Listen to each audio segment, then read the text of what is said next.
à ce deuxième forum de Bourgogne-Franche-Comté, qui est consacré cette année à un thème vraiment de prospective, 2030. Alors j'étais cette semaine aussi,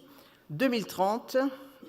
l'avenir de l'hôpital au Petit Palais, et vous, c'est la santé au futur, donc nous sommes sur une thématique. Je sais que vous avez eu de riches débats et de riches échanges hier, où je n'ai pas pu vous rejoindre. Donc il m'a été demandé finalement de formuler quelques considérations autour des thématiques qui ont été relevées donc, sur le document qui vous a été présenté, autour des GHT, l'attractivité, la démographie, toutes les problématiques qui vont entourer la territorialisation de notre système de santé, et finalement de me lancer un petit peu dans la perspective de ce qui va s'offrir aux praticiens hospitaliers, aux directeurs de la fonction publique hospitalière,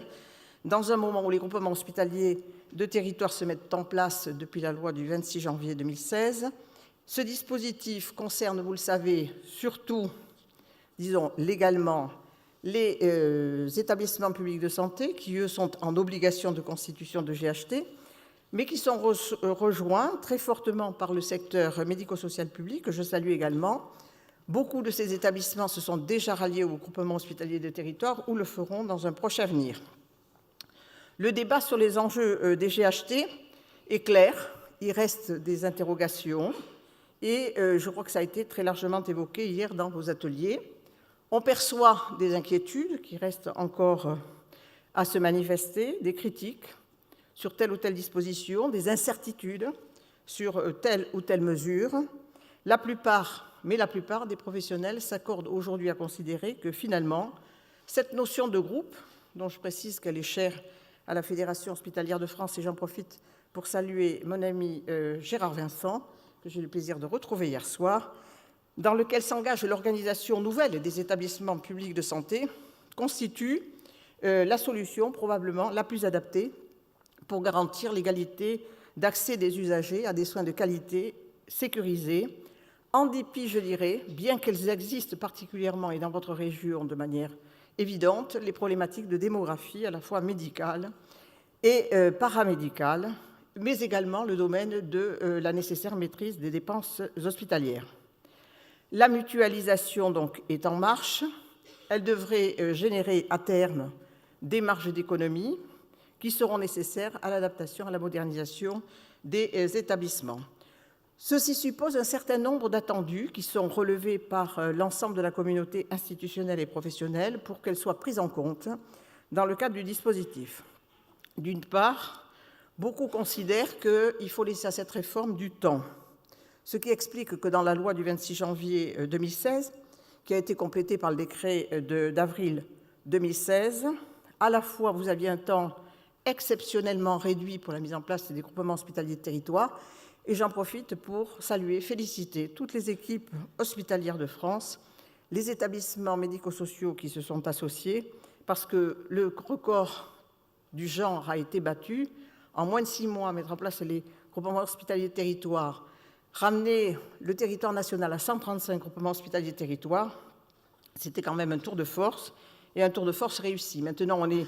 dans la phase applicative qui pose donc des questions que nous allons soulever et que je vais essayer donc de clarifier pour un certain nombre de dispositifs. Alors, vous savez que le plan d'accompagnement selon les sujets et objets posés dans le cadre de l'obligation vont s'échelonner de 2017 à 2021, ce qui va laisser le temps à la concertation utile pour chacun donc, des territoires concernés, au rythme et à l'adaptation des contextes locaux qui sont extrêmement importants.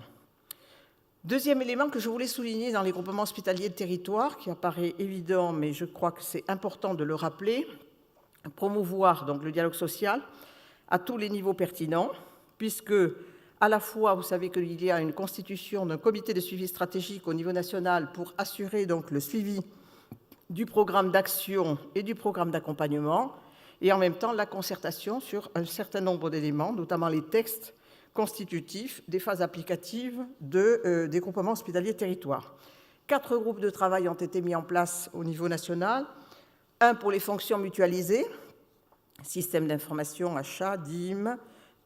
qui doit définir et qui est chargé de définir les périmètres à la fois des équipes, les questions de responsabilité qui sont majeures et les positions statutaires. les équipes médicales communes et les pôles interétablissements sur ces mêmes dimensions,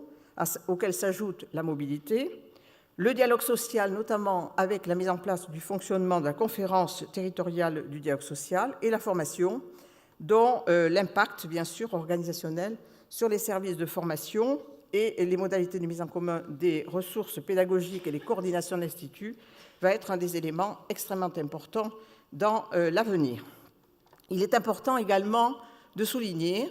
et d'insister sur les conditions d'exercice. Nous voyons au CNG beaucoup de directeurs, beaucoup de praticiens, beaucoup d'hospitalo universitaires, et on voit bien qu'au contour de cette territorialisation de la dimension de la santé aujourd'hui, beaucoup s'interrogent sur les conditions d'exercice dans des univers qui s'élargissent, des dispositifs qui vont hors les murs de l'hôpital et qui s'allient avec des établissements entre eux.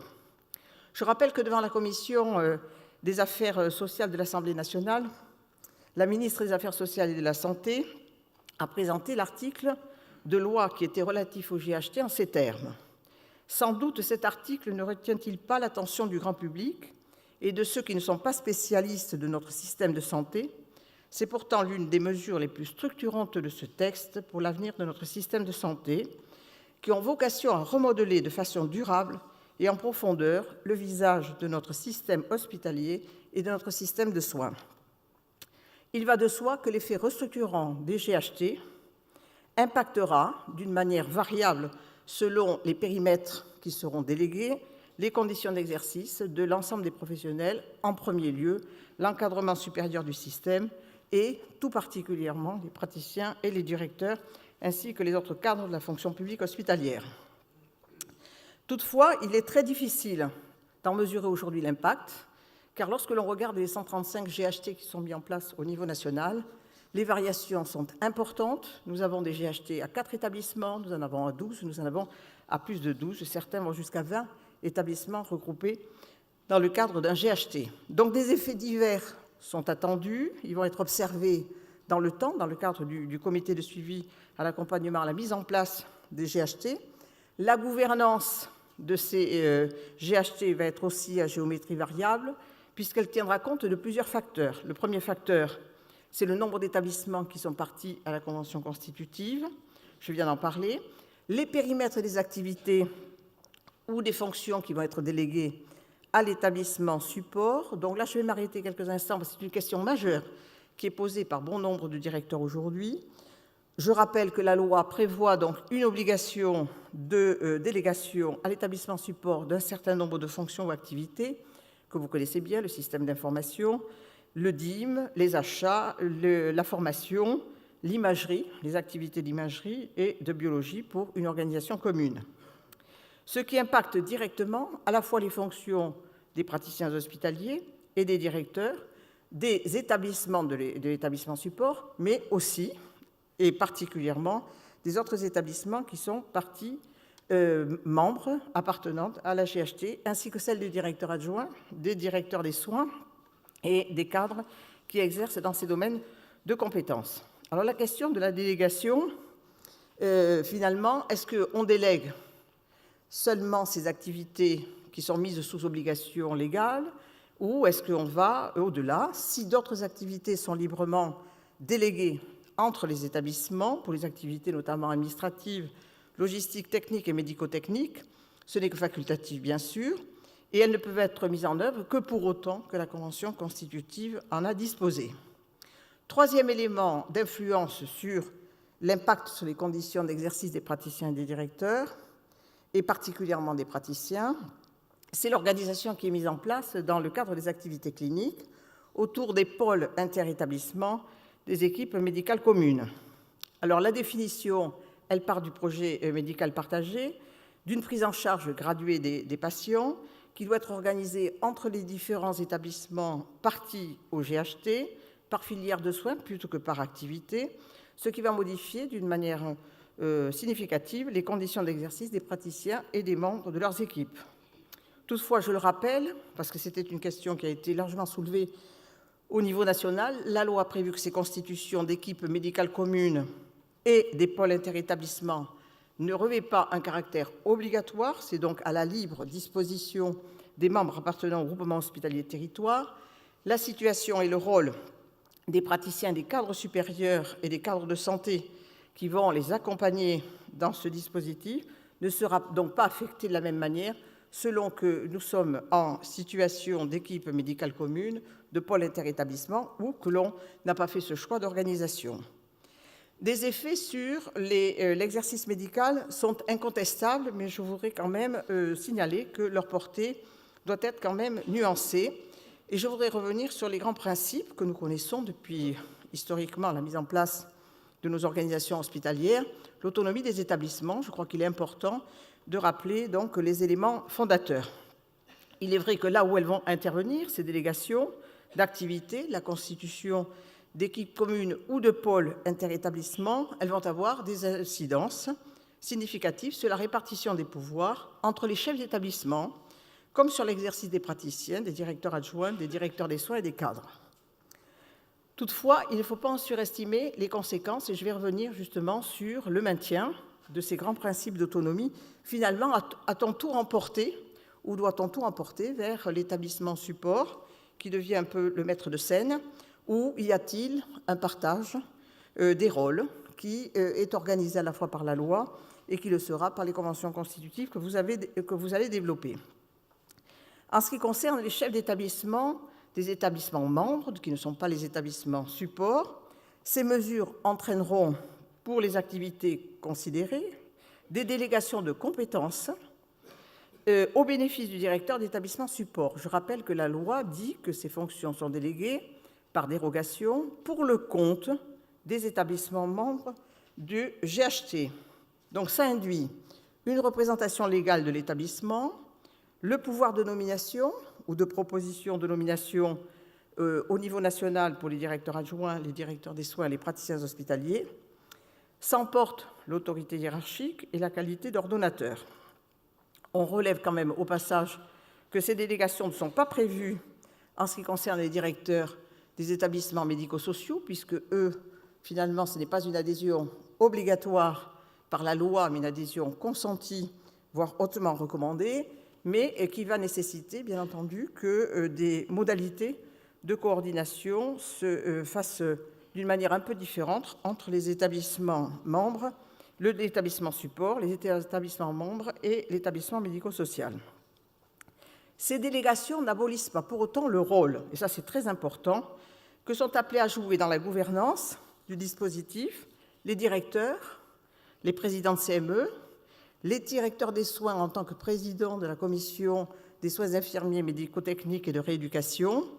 des autres établissements membres autres que l'établissement support. En effet, deux éléments doivent être considérés d'une manière particulière. Ces directeurs, ce groupe de directoires qui compose donc le trio incontournable dans le cadre de la mise en place des GHT,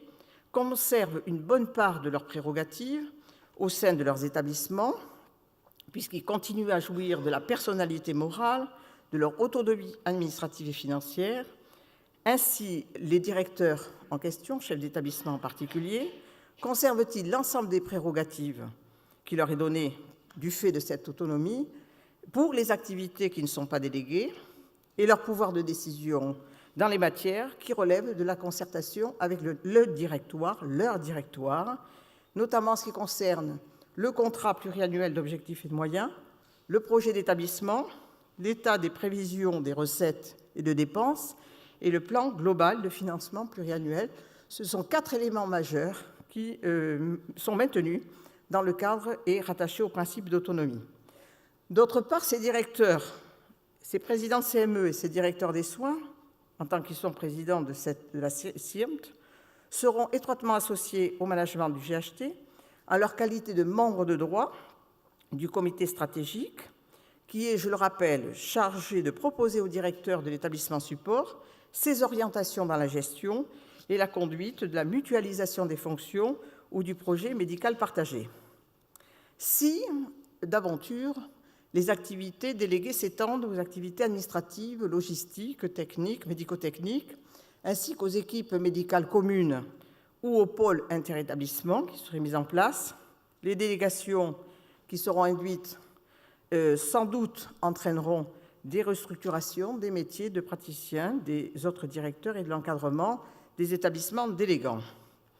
Toutefois, c'est important de voir aussi, au travers de ces activités, que dans ces mutualisations, finalement, qu'est-ce qu'on y gagne? La question qui est généralement posée, qu'est-ce qu'on y perd, qu'est-ce qu'on y gagne? Ces mutualisations de fonctions, d'activités, de moyens constituent, la question m'était posée, un gage d'attractivité pour les professionnels, en ce qu'elle permet d'améliorer les conditions de travail, dont on entend beaucoup parler au niveau national, et la qualité de vie au travail. Pendant très longtemps, les cadres supérieurs, il était un peu tabou de parler des difficultés, des conditions de travail, de la qualité de vie au travail, voilà. Donc les cadres étaient supposés porter le système avec courage, ce qu'ils font, mais ces sujets étaient quand même relativement tabous. Ils le sont généralement pour les cadres supérieurs, que ce soit dans le secteur public ou privé. Aujourd'hui, ils sont mis en lumière. Ces évolutions devraient conduire donc les praticiens comme les directeurs à exercer dans des conditions plus collaboratives au sein d'équipes territoriales. Alors, je vais déjà essayer de distinguer les praticiens des directeurs, finalement. Qu'est-ce que nous percevons comme intérêt pour les praticiens hospitaliers à la participation à de telles équipes territoriales?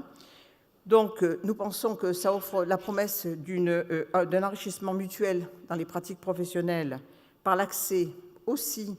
à des plateaux techniques qui parfois vont être d'ampleur plus importante, mais également à des expertises rares parfois dans des pathologies que l'on prend en charge.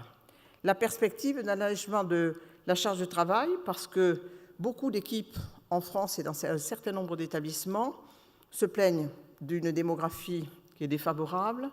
de contraintes et d'exigences de travail peu partagées parce que l'équipe n'est pas assez étoffée, donc un étoffement des équipes qui va pouvoir être réalisé, et la mise en place d'une prise en charge graduée et non redondante des soins.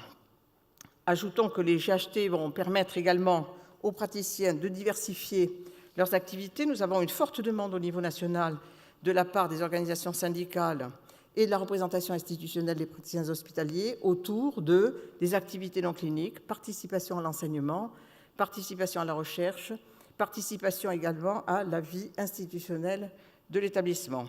Dans un rapport que nous avons produit sur l'exercice médical en 2011,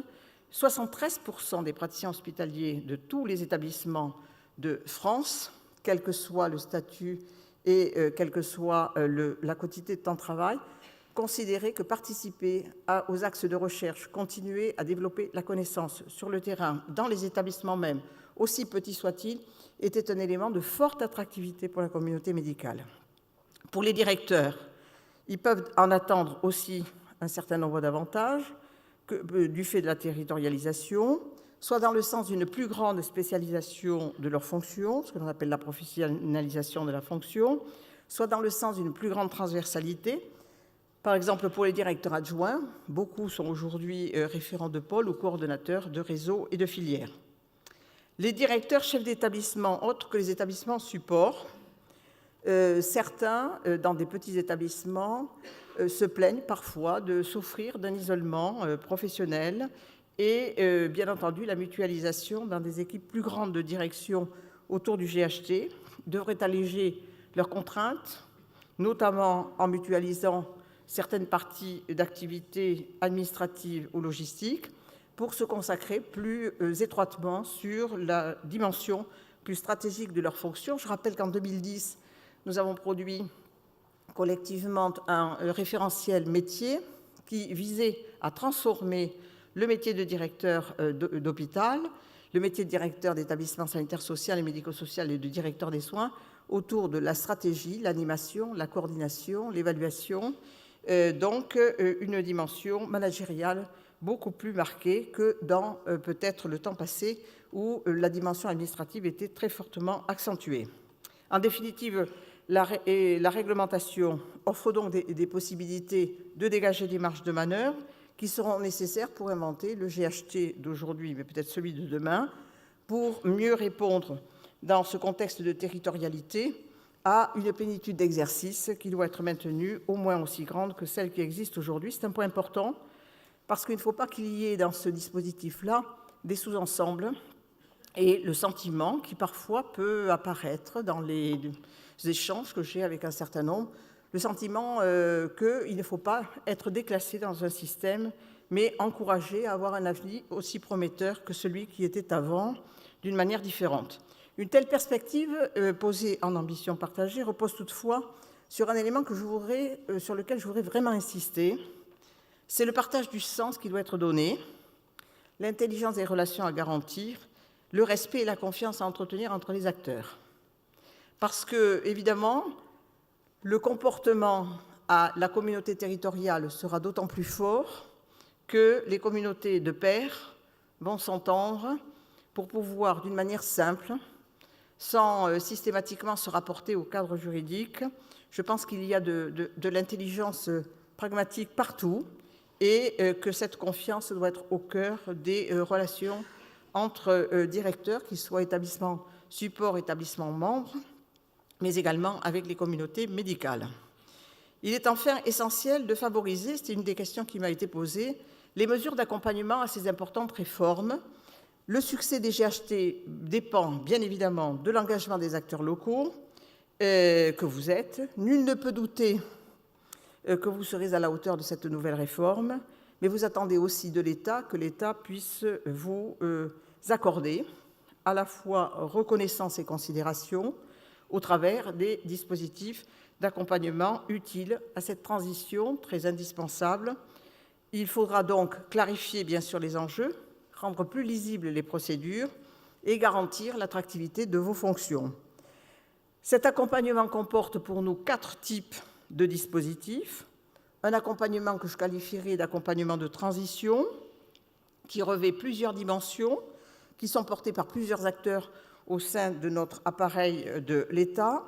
à la fois l'élaboration de boîtes à outils pour harmoniser et homogénéiser les pratiques, une expertise juridique dont certains points sont en cours, notamment les responsabilités très distinctes entre le directeur de l'établissement support et le directeur chef d'établissement des établissements membres, qui est une question importante, pour bien définir les périmètres et les responsabilités de chacun. Ceci se fait sous l'égide de la DGOS. Pour la partie formation, nous sommes sur une mission de l'EHESP, qui est déjà très engagée sur le processus, et les accompagnements professionnels aux nouvelles conditions d'exercice, pour lesquels nous sommes un certain nombre, dont le CNG, qui entend prendre toute sa place dans ce dispositif d'accompagnement aux directeurs et aux praticiens hospitaliers. Alors, dans ces accompagnements proposés par le CNG, nous avons plusieurs dispositifs. Certains sont d'ailleurs très actifs aujourd'hui. Nous avons des ateliers collectifs, des ateliers de co-développement qui sont très prisés par des équipes et dans un collectif d'équipes, le coaching individuel et les dispositifs d'accompagnement à la mobilité qui sont très activés. D'ailleurs, certains ont anticipé les mouvements de groupement hospitalier de territoire. Et nous devons devenir dans le dispositif national en jouant un rôle de référent et de pilote national des dispositifs d'accompagnement d'équipe et d'organisation pour que nous puissions donc accompagner ce mouvement. Deuxième élément de l'accompagnement, c'est l'accompagnement des métiers. Il convient naturellement que nous réfléchissions collectivement aux nouvelles organisations professionnelles qui se mettent en place, aux conséquences qui vont en être déduites, afin de définir de nouveaux référentiels et profils de poste. Ceci va être travaillé donc Nous avons des rencontres qui sont organisées en octobre, novembre, décembre avec les organisations syndicales de directeurs pour lesquelles nous allons bien entendu travailler à la fois sur la redéfinition des emplois fonctionnels. Mais vous savez que quand on perd un emploi fonctionnel de directeur, il y a une garantie que l'on appelle le dispositif coussinet qui garantit le maintien de la rémunération pendant 2 ans. Le système va évoluer pour garantir dans une durée beaucoup plus grande le dispositif d'appui à ces transformations. Il va y avoir un travail également qui va être mené sur les référentiels des métiers et des profils de poste demain dans les centres, dans les groupements hospitaliers territoires, dans le sens de la stratégie territoriale, dans le cadre des missions transversales, de la coordination et de l'expertise. L'accompagnement des professionnels et l'appui à la mobilité. Là, nous sommes au cœur, finalement, de dynamiques qui doivent être modifiées. Les trajectoires vont se trouver modifiées, puisque vous savez que nous avons des travaux en cours sur repérage des potentiels et des hauts potentiels, redéfinition des capacités de parcours professionnel dynamique pour les directeurs et aussi pour les praticiens hospitaliers, plus particulièrement aujourd'hui, prioritairement pour les directeurs dans ces éléments de transformation. La problématique de la démographie des corps. Nous avons fait des projections, puisqu'on est sur 2030, justement. Nous avons fait donc des projections de la démographie des directeurs et des praticiens hospitaliers de 2015 à 2030, en essayant donc de faire varier, bien sûr, les modèles. Et nous avons pu démontrer dans ces projections qui tiennent compte, bien entendu, des sorties, à la fois les sorties définitives et notamment du fort renouvellement générationnel qui est engagé. Nous avons également tenu compte des sorties temporaires, qui fait que la personne n'est pas dans l'établissement et n'est pas dans le GHT, de telle manière que nous puissions justement renforcer l'appareil de concours, de recrutement, qui va nous permettre de compenser donc la démographie qui se modifie de manière substantielle, à la fois chez les praticiens et chez les directeurs. Des mesures provisoires, d'ailleurs, ont été faites pour les praticiens hospitaliers avec des reculs de limite d'âge, donc de manière provisoire, puisque nous avons pu démontrer que la démographie donc, se corrigeait, mais elle se corrige dans un temps qui n'est pas le temps immédiat. Probablement qu'il faudra revoir les conditions des tours extérieurs, encourager le mouvement des promotions professionnelles de cadres dans le cadre de ces dispositifs. Quatrième élément, c'est l'accompagnement statutaire. Alors j'y viens parce que c'est un point extrêmement important. Beaucoup des travaux que nous menons avec les organisations syndicales de praticiens et de directeurs attestent la nécessité de montrer à la fois des éléments dans ce champ de transformation d'un accompagnement statutaire fort. Alors l'évolution du système, bien sûr, interroge sur comment reconnaître les nouvelles missions des directeurs d'établissements support, des directeurs chefs d'établissement des établissements membres, des directeurs adjoints, directeurs des soins, des praticiens hospitaliers, dans le cadre justement de cette dimension territoriale qui va élargir les champs d'exercice et qui va modifier, bien entendu, le rôle et les fonctions d'un certain nombre de professionnels. Alors, en ce qui concerne les praticiens hospitaliers, je voulais rappeler le plan d'attractivité nationale qui a été présenté par Madame la ministre des Affaires sociales et de la Santé le 4 octobre dernier, qui vise à renforcer d'une part l'attractivité de l'exercice médical et à fidéliser donc les praticiens qui sont déjà en exercice. 6 mesures prioritaires ont été annoncées. Elles sont déjà en bon ordre de marche et donc nous rencontrons les organisations syndicales de manière régulière et avec un rythme qui va s'accélérer pour sa mise en œuvre. Je rappelle les 6 éléments substantiels de cette transformation qui accompagnent la mise en place des groupements hospitaliers territoires, donc au profit des jeunes praticiens hospitaliers. Quand je dis jeunes, ce sont les nouveaux qui rentrent, ce ne sont pas nécessairement un critère d'âge, parce que jeunes, évidemment, ce sont les praticiens plutôt qui sortent des filières d'assistanat ou de clinica, mais évidemment, ça peut s'adresser à des praticiens qui ont exercé éventuellement dans d'autres activités et qui vont passer le concours de praticien hospitalier pour y venir. Donc, afin d'inciter les jeunes à s'engager dans une carrière hospitalière publique, il a été instauré, je le rappelle, une prime de 1 000 € pour une spécialité, pour exercer dans une spécialité dite en tension démographique au niveau national. Nous en avons repéré 2 qui sont 2 majeures, anesthésie, réanimation et radiologie. Une prime de 20 000 € pour les emplois en tension au niveau local, c'est donc déterminé, bien entendu, au niveau de l'ARS en lien avec les établissements, et de 30 000 € lorsqu'on combine à la fois une spécialité sous tension nationale et qui est vérifiée sur le plan local. En contrepartie, droits et obligations, le bénéficiaire s'engage à passer le concours de praticien hospitalier et à rester en qualité de praticien hospitalier au moins 3 ans sur le poste sur lequel il a été affecté. Deuxième mesure, qui était une mesure importante, longtemps demandée par les organisations syndicales, l'harmonisation des droits sociaux, puisqu'il y avait des dissymétries entre les praticiens titulaires et les contractuels. Donc les droits sociaux des praticiens contractuels sont homogénéisés et ils sont donc alignés sur ceux des praticiens hospitaliers.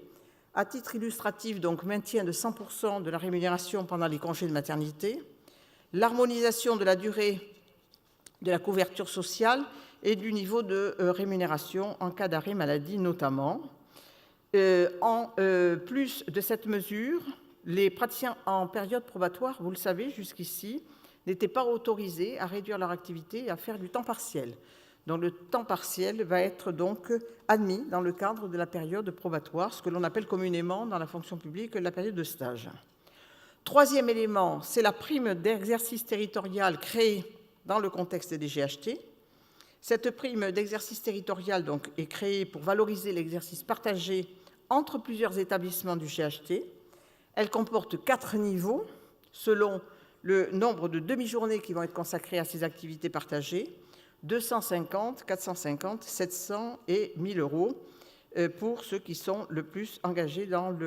la territorialisation de leur exercice. La ministre a précisé, donc, avec la présentation du plan, que cette mesure sera effective dès que les filières de prise en charge nécessitant une activité partagée seront intégrées au projet médical. Quatrième élément de ce plan, l'homogénéisation de la rémunération de la permanence des soins. Cette mesure concerne ce que l'on appelle aujourd'hui le temps de travail additionnel et les astreintes. Elle entrera en vigueur, elle, dès que le schéma territorial de la permanence des soins aura été intégré au projet médical partagé. La valorisation des activités programmées, c'est une nouveauté. En première partie de soirée, beaucoup des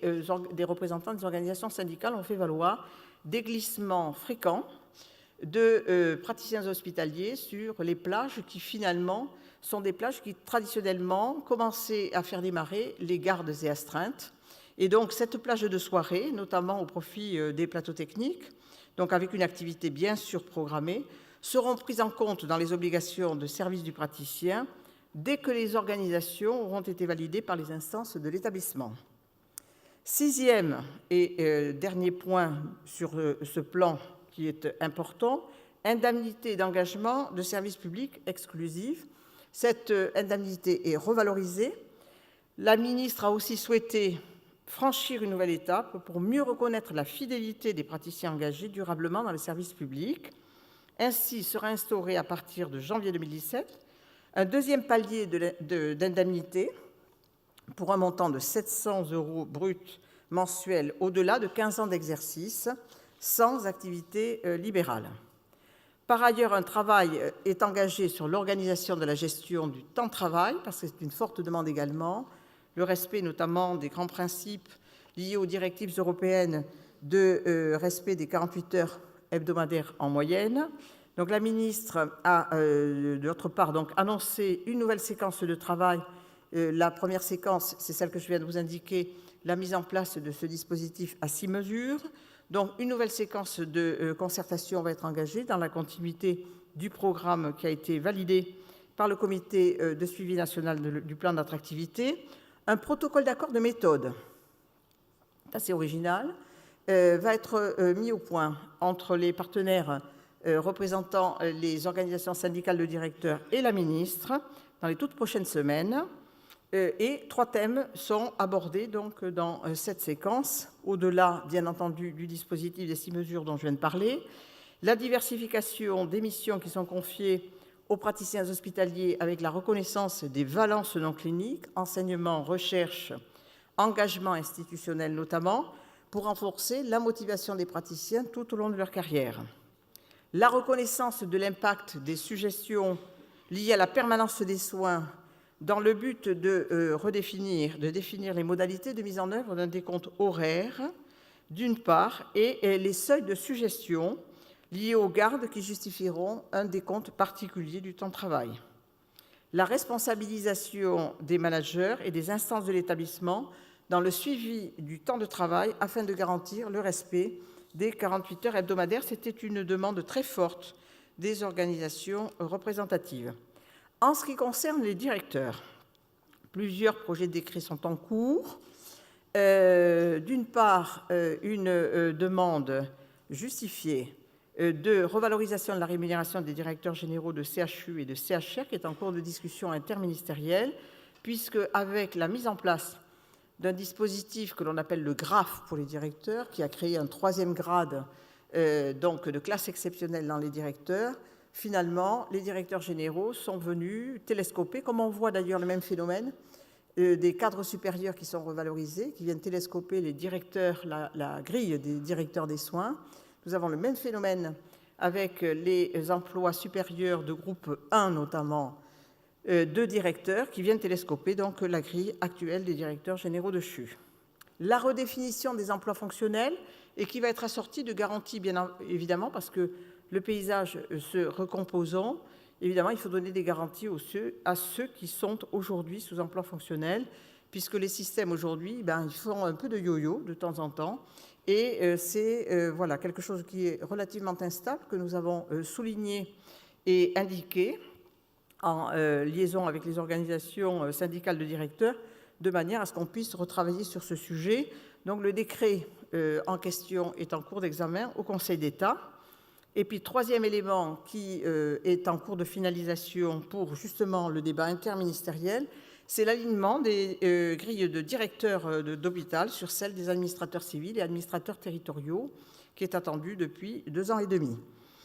Un nouveau comité consultatif commun aux 3 corps de directeurs est mis en place. Je rappelle qu'aujourd'hui, nous avons, pour tout ce qui est commun aux 3 corps de directeurs, nous avions distinctement un comité consultatif national pour chaque corps considéré, un pour les DH, un pour les D3S et un pour les directeurs des soins. Nous mettons en place, et ça va être mis en place le 20 octobre prochain, 2 instances nouvelles, le CCN des directeurs, qui va être unifié et qui va permettre de traiter à la fois tout ce qui est GPEC, gestion des métiers, transformation des métiers, tout ce qui est formation, tout ce qui est conditions de travail vont être donc abordées dans le cadre de ce nouveau comité consultatif national unifié, qui va de pair avec le principe qui a été retenu en 2010, une appartenance des 3 corps de directeurs à la haute fonction publique. Et ça va permettre donc de pouvoir travailler sur les points communs à ces 3 corps et éventuellement de distinguer les quelques spécificités qui pourraient avoir trait donc dans ces éléments collectifs et notamment les conditions de vie au travail. Il y a une commission, au-delà du comité consultatif national unique, il y a pour la première fois, je me permets de le signaler parce que c'est très important, il n'y a pas le pendant pour les praticiens hospitaliers aujourd'hui, mais il y a au sein de ce comité consultatif national unifié la création d'une commission des conditions de travail des directeurs qui va aborder d'une manière directe toutes les problématiques, qui va avoir aussi les signalements de situations difficiles qui vont remonter au niveau national, et nous allons donc créer des programmes en liaison avec les ARS de manière à pouvoir donc accompagner les mouvements et prendre en considération les transformations d'organisation, l'impact sur les conditions d'exercice et de vie au travail. Alors j'ai la conviction, je pense, qui est partagée par beaucoup d'entre vous, que ces différents types d'accompagnement doivent être complétés par une réflexion, j'en ai entendu quelques-uns d'ailleurs au cours des échanges que j'ai eus depuis hier soir dans le cadre de votre forum, sur les bonnes pratiques et postures managériales. On est quand même au cœur d'une transformation très substantielle, on est au cœur quand même d'une richesse qui s'adresse à des patients, qui est construite pour une dimension humaine, et nous avons coutume de dire qu'au-delà, et sans être candide, au-delà du dispositif, il est extrêmement important d'avoir un management bienveillant, c'est-à-dire en donnant du sens à l'accompagnement, en se respectant les uns les autres. Je crois que c'est extrêmement important parce qu'autrement, nous avons quelques détresses humaines qui sont portées aussi par le CNG, je voulais quand même le dire, et je crois qu'il est extrêmement important que nous puissions veiller sur ces affaires collectivement, puisque le bien commun, finalement, c'est le bien que nous partageons. Donc, les postures managériales qui paraissent les mieux adaptées à la bonne mise en œuvre des GHT, mais également aussi, ça touche à la fois le management administratif, mais ça touche aussi, bien sûr, le management médical. La formule des GHT présente donc un nouveau défi, finalement, dont vous devez vous saisir, mais je sais que vous en êtes saisi depuis déjà quelques mois, pour ne pas dire un peu plus. C'est une opportunité stimulante pour autant qu'elle est évidemment dans les valeurs que l'on partage. Elle est porteuse de formidables innovations managériales. Quelques écrits que nous avons pu voir montre que finalement, dans tous les éléments de transformation des organisations, des structures des organisations, traditionnellement, l'accompagnement humain, l'accompagnement aux ressources humaines, est toujours le dernier volet de la transformation. Alors qu'il y a des champs d'innovation dans le management qui méritent d'être explorés, et probablement qu'en semant, vous récolterez les fruits de ces innovations. Je suis convaincue que vous en avez une capacité démontrée depuis longtemps et probablement qui va s'amplifier avec la mise en place des groupements hospitaliers territoires. Vous avez déjà réussi finalement à mettre en place les groupements hospitaliers territoires dans des délais qui étaient particulièrement contraints. Je souhaite vous en féliciter très chaleureusement parce que c'était une performance inédite dans un si court délai. Vous saurez, j'en suis sûre, porter les groupements hospitaliers de territoire à maturité. Et finalement, j'ai essayé d'écouter beaucoup les professionnels. Finalement, certains m'ont dit, et je suis convaincue, que finalement, on peut assurer le succès des GHT sans perdre ni son âme, ni sa conscience, ni son engagement, ni son enthousiasme. J'ose même dire, peut-être bien au contraire, si nous sommes dans du management bienveillant, exigeant mais bienveillant. Vous pouvez tous et toutes compter sur l'engagement de l'État, notre ministère, nos ARS, les opérateurs, tous les opérateurs que nous sommes, dont le CNG. Nous devons être fidèlement, loyalement et courageusement à vos côtés pour mener à bon port cette transition essentielle dont notre pays et notre système a besoin. Je vous remercie de votre invitation, de votre écoute, et je vous souhaite un plein succès dans vos démarches institutionnelles et professionnelles personnelles. Merci beaucoup.